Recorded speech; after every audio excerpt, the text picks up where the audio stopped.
Alors, toute ma vie, j'ai enseigné et compétitionné. Alors, j'en ai fait pendant presque quarantaine d'années de la compétition.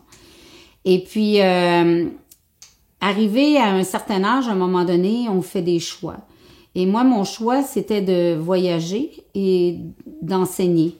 Et le fait que la France se développait de plus en plus en équitation western et que j'avais une demande pour venir ici donner des stages, c'est très difficile d'entraîner des chevaux à la maison pour les emmener prêts en compétition et d'être parti 4 ou 5 mois par année.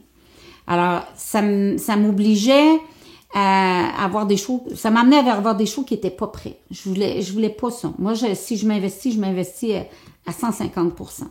Donc, j'ai fait un choix de cesser la compétition pour me permettre de faire ce que j'avais envie, c'est-à-dire d'enseigner. Et la compétition, je dis pas que j'y reviendrai pas, hein, parce qu'un jour, je vais y revenir, parce que je vais me poser éventuellement.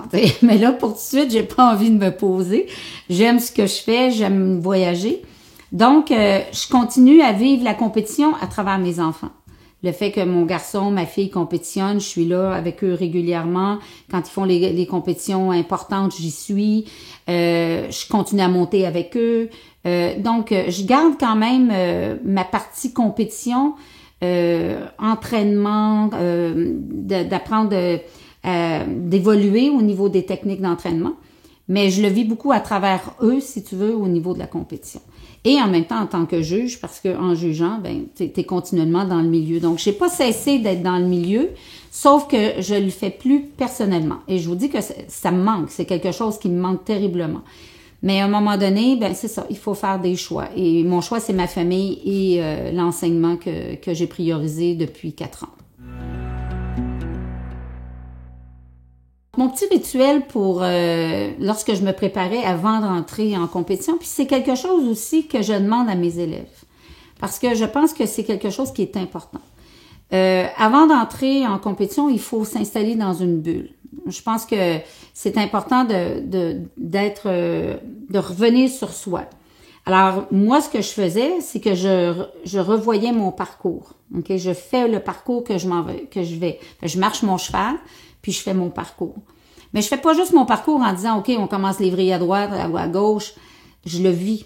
OK, donc, je me vois arrêter, ouvrir mes jambes, prendre le contact, demander la manœuvre qui s'en vient, que ce soit un spin, que ce soit un départ au galop. Je vis mon parcours. Parce que c'est ce qui me permet de mettre les mémoires, de me mettre en vibration par rapport à ce que je m'en vais faire. Donc ça, c'était mon élément à moi, qui est important, puis j'avais besoin de ces quelques minutes-là pour me mettre dans le contexte. Parce que je pense que, à quelque part, plus la compétition est élevée, plus le niveau de la compétition est élevé, plus il faut être capable de faire le vide. Et c'est pas le temps d'envoyer à droite à gauche, tu sais, des petites jokes à droite, des petites jokes à gauche.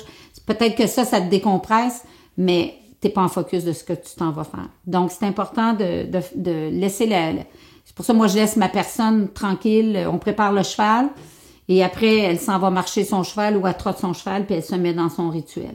Donc, c'est comme ça qu'il faut que ça fonctionne pour moi. Puis c'est ce que j'ai fait aussi avec mes élèves. Et ce que ça a permis, j'ai eu beaucoup moins quand j'ai installé cette philosophie-là, beaucoup moins de parcours qui sont manqués. Donc, parce qu'ils ont oublié ou parce que ils l'ont vécu juste avant. Donc, c'est pas juste de le dire, il faut le vivre. C'est une visualisation. Et la visualisation, elle n'est jamais que dire OK, je tourne à droite, tourne à gauche. Non. Il faut sentir ce qu'on va faire. Et à ce moment-là, on imprime en nous ce qu'on s'en va faire. Et déjà, ça nous aide à mémoriser le parcours puis à mémoriser les gestes qu'on veut faire.